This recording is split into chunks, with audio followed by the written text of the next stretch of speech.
Hello and welcome to entrepreneurcircle.world, your home to learn more about the circular economy, meet other investors and entrepreneurs, and grow your ideas. Our today's investor conversation is with Mr. Paul Putz, the CEO of Danube Angels from Vienna, Austria.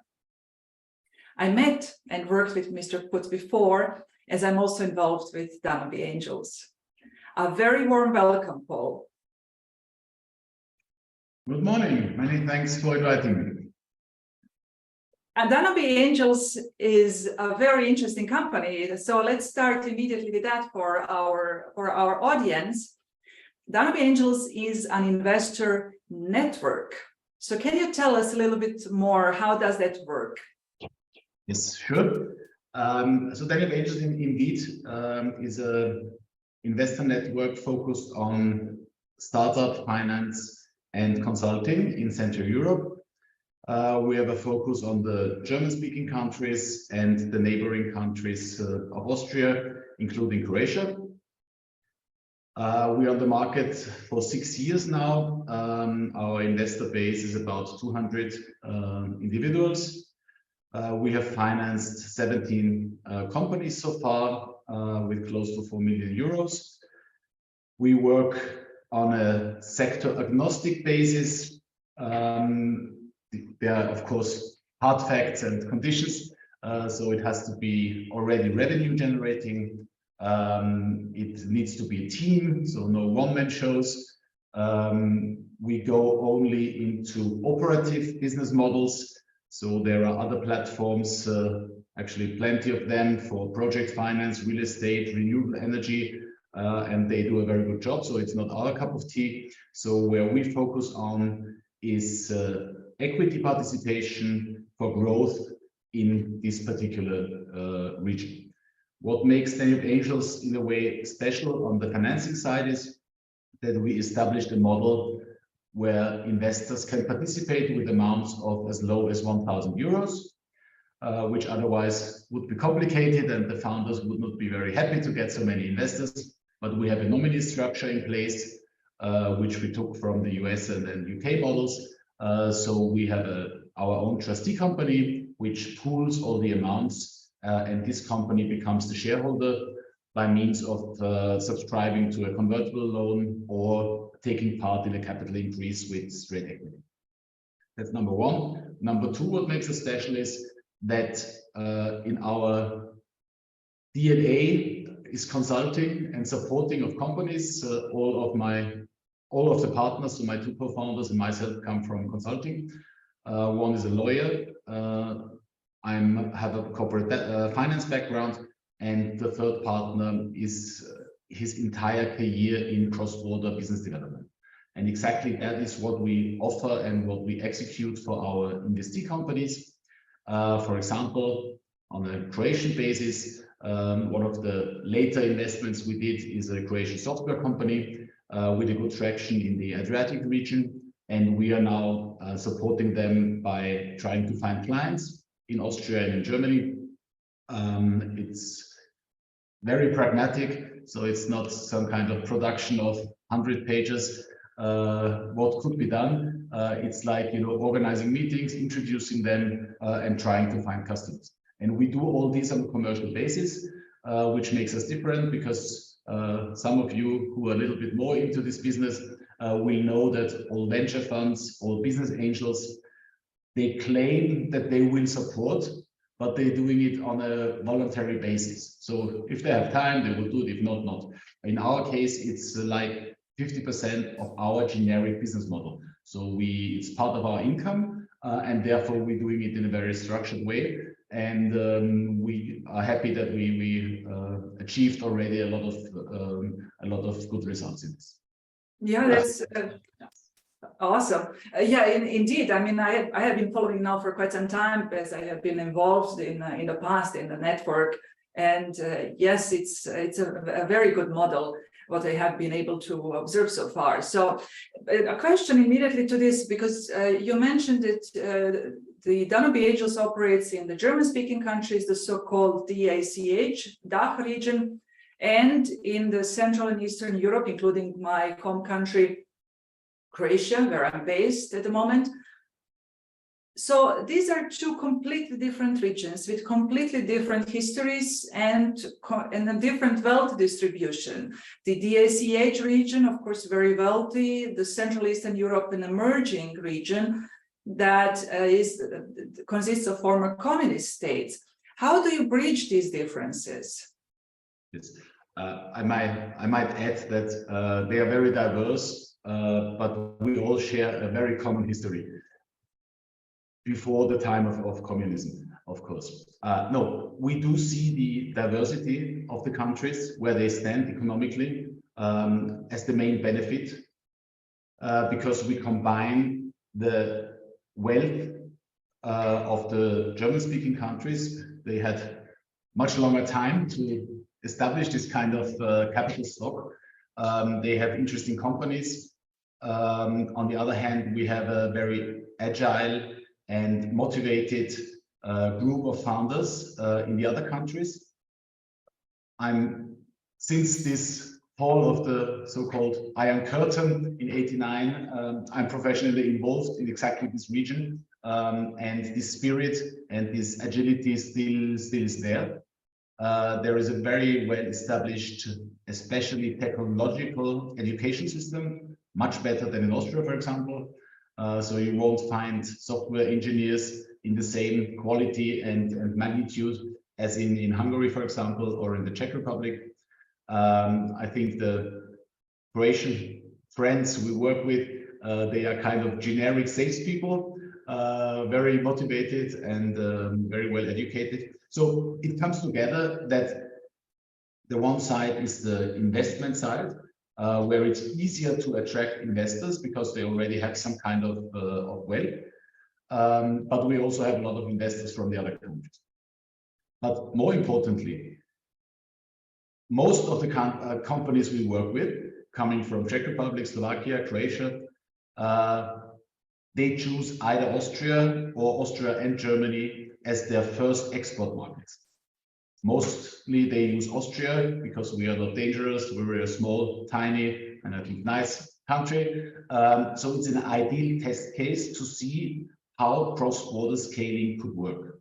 And that's exactly the benefit where we can be the bridge, both on the investment part, but also on the customer side. Yeah. Yes, of course, and lots of people in my country speak German. If they don't speak German, they speak quite English quite well, and many people in Austria, Germany, and these countries speak equally well English, so they have a chance to communicate, which, of course, in France or even in parts of Belgium is a challenge, especially in French-speaking ones. So I completely understand that you are also geographically the first address of our people. So, but what prompted you to start? I mean, you have a very impressive career, over 30 years in corporate finance, in investments, in business development. What prompted you to start Danube Angels in the first place? And what are some of the challenges, or what challenges you faced in the past, maybe that you don't face anymore? Okay. The establishment of Danube Angels came from two sides. First side was my partner and MBA mate, Peter Helleschitz, who was born in Czech Republic and then studied in Slovakia and in Austria. And as I mentioned, spent his entire career in cross-border business development. And he approached me. He believes Vienna can be, again, or still, a very interesting bridge. And could we find some way how to tackle this and to benefit from it? That was the one side. The second side comes from the legal side of investing. You might know that offering publicly investments is a highly regulated environment. Usually it's done via the prospectus, which is very expensive. A large project, like 12-month preparation time, you need audit, you need somebody who checks your prospectus. So the minimum is like between 150 and 200,000 euros of cost before you get the first investment into your company. So this is good for large corporations. It's getting better for mid-sized corporations, but it's a no-go for young companies because they simply can't finance this. And to tackle this problem, several states in Europe, first in the US, then in the UK, as usual, then Scandinavia, and then it came to us. They formulated and established special laws allowing, under certain conditions, to offer publicly investments like we offered. In our case, it's called the Alternative Finance Act. Germany has a special one, Belgium has a special one. In our case, we are allowed to raise maximum 2 million euros for one company in 1 year. Investors can participate with maximum 5,000 euros, or they have some proof that they are wealthy enough, but ordinary people can invest maximum 5,000 euros in one project. We need to have a limited information, no prospectus. It's called information sheet, which is a 6, 7, 8 page basic information that has to be proved by an external consultant, but that's it. So the generation of a campaign is at the cost of, depending on the company, 3,000 to 5,000 euros or so. And that's well placed in relation to the 300,000 or so they are intending to raise to come to the next stage. So it's a long story, and I could explore this much longer, but to make it short, this law came into force in 2015, at the time when Peter approached me with this bridging idea via Vienna. So we put these two angles, so to speak, into one pot, stirred a couple of times, and out of the steam came the news. That's yeah, very, very, very fascinating. What the work. Your Danube Angels, as I know from your work, also invest in circular economy companies, even one from here from Croatia, which I hope to win as one of our future speakers for the advice from the Circular Creator series. I was involved in another one, which I had a conversation with. And so what is the difference? What are the challenges when you finance a circular economy enterprise versus a linear economy enterprise? Yeah. So one thing to mention is that whilst we are sector agnostic, we know some preferences from our investor network, and there is a very clear pattern towards, let's say, all kind of clean tech or climate tech as a broader definition, as well as healthcare and health and well-being. So these are the two verticals where usually the investors reflect best. So therefore, of course, we are looking for such targets. That's the base. When we look at particular projects, and then until now, it's like to the magnitude of 150 applications every single month. So we have a huge deal flow, and it takes a lot of resources to look them through. Anyway, we look at every single pitch. Whether it's clean tech, circular economy, or any other company, there needs to be the impact, yes, but there needs to be a financial, let's say, reward as well. Yeah? In this case, the combination is key. Only for the, let's say, climate impact, it's not our kind of business model. There are other donation-based campaignings, very good, and I take part personally in such things when I like the project, but it's not an investment. Then you have large endowments and trusts and so on who would give it away just for the sake of the impact. In our case, we are an investment network. We want to finance good ideas and impact to society and to the climate. But on the other hand, there needs to be a business model as well. So what we are looking for, and that's sometimes indeed challenging, to find models where you have this impact and you have a measurable impact, not only plating, but real impact, plus some benefit on the financial side and at the end for the investors. So I don't know how much I should extend, but maybe I can give one example. Please. To make it more tangible. It's a company from the UK where we invested some 2.5 years ago, and they developed a container-based technology enabling them to solve the problem of oil sludges. So I didn't know before, but there are 1.8 billion tons of oil sludge over the entire planet.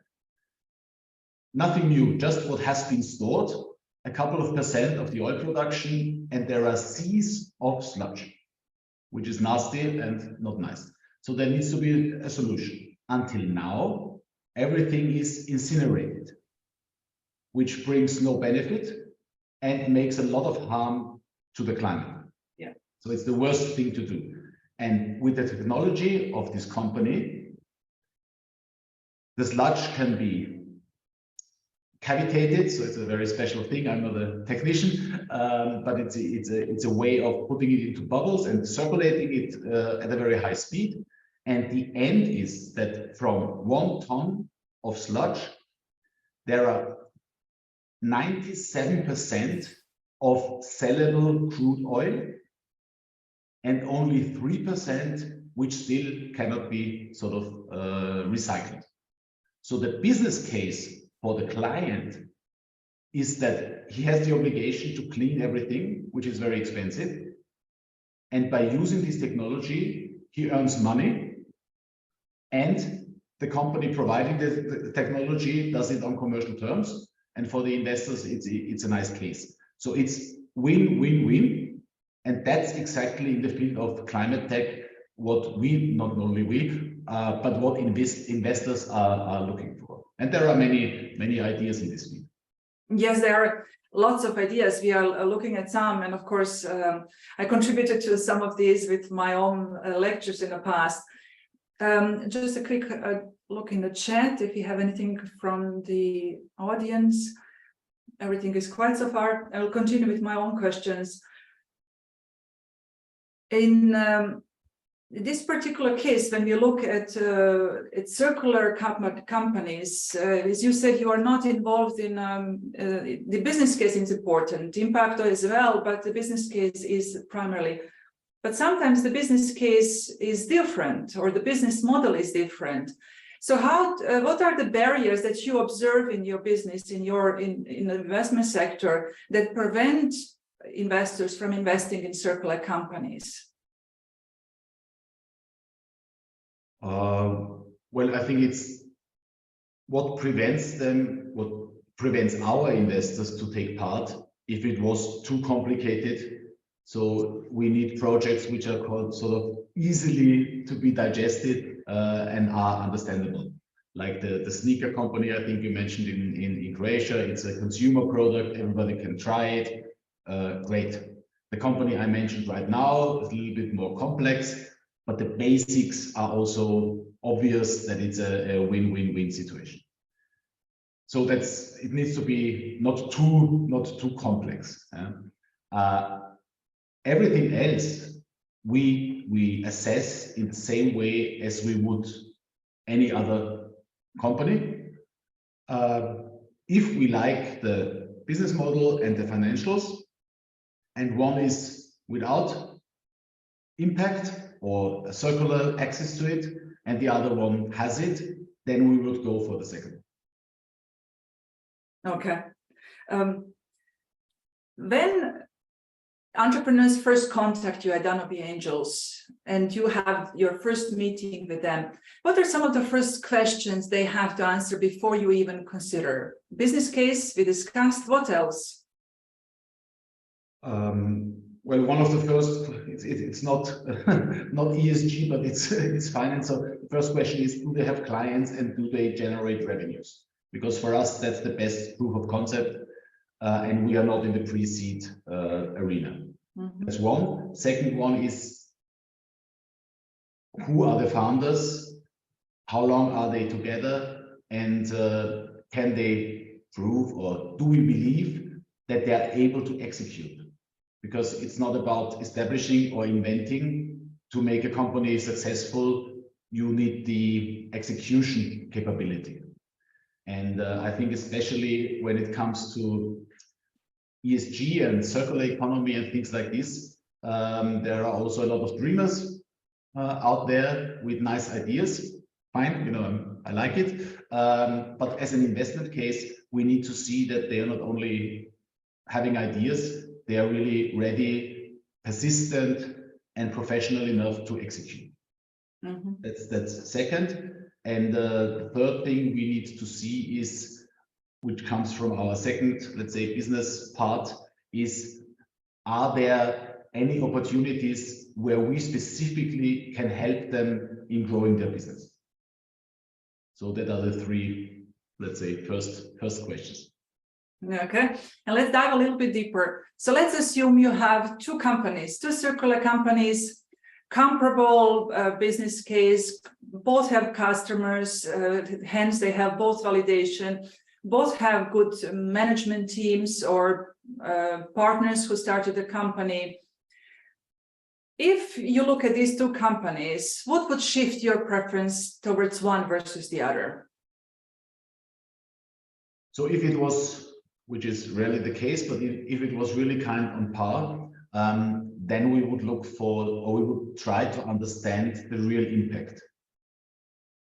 So that would be then the decisive factor. And some things we believe we can assess, but in many cases we ask somebody from our investor network, some other people from our network who have a better understanding, and we would give them the two cases and say, please give us your opinion on the real impact. And that would be a factor.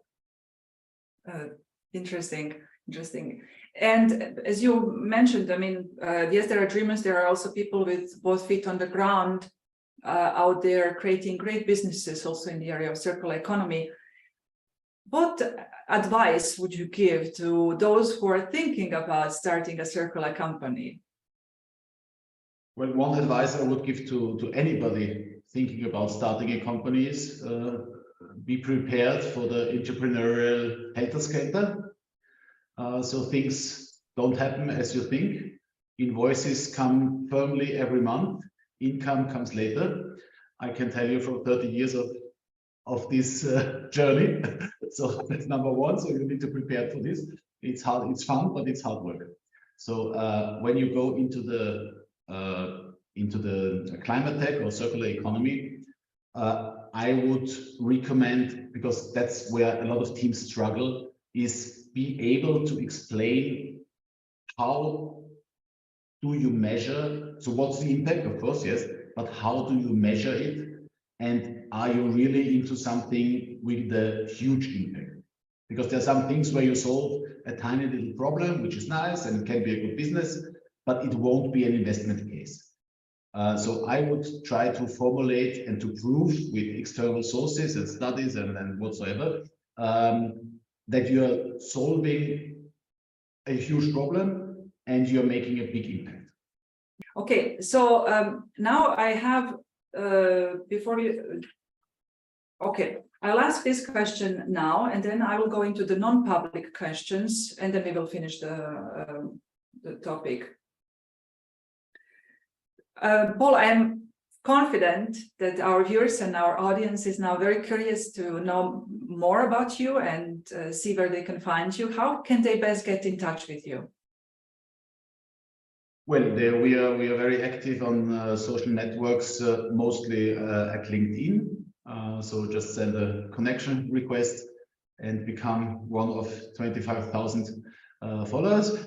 We are doing the same on Facebook. It's not so active. Our main channel is LinkedIn. We have of course, a web page where you can see investment cases, where you can see what we do in the field of consulting for such companies, and a lot of other resources. We regularly organize webinars on the topic of investment, but also on the topic of, last month we did how UK companies could enter the Austrian market. It was an interesting webinar with a lot of attendance, more than we expected. So there's a lot of educational content as well. In case you are more interested on the investment side, on our webpage, you can register to our investment community, which is a sub-part, the regulated part. So there you need to enter a little bit of your data so that we can accept you as investor. And then you will have full information on the companies we invested and also on new targets. And besides, it's paul.putz@danubeangels.com, where you can reach me personally and either I can help or somebody from my team. That's great. Yes, and the registering within the network is great because then regular emails come in and one can choose which company one wants to invest in. So for me, of course, I'm interested in circular economy companies, but the regular overview comes in, which is very handy. Okay, Paul, thank you so much for contributing to our investor conversation in name of our members at entrepreneurcircle.world. We wish, of course, you and Danube Angel continued success, and we will, of course, enjoy cooperating with you in the future. Super. Thank you very much. It was interesting, and thank you for having me. Very well, welcome. Darf ich ganz kurz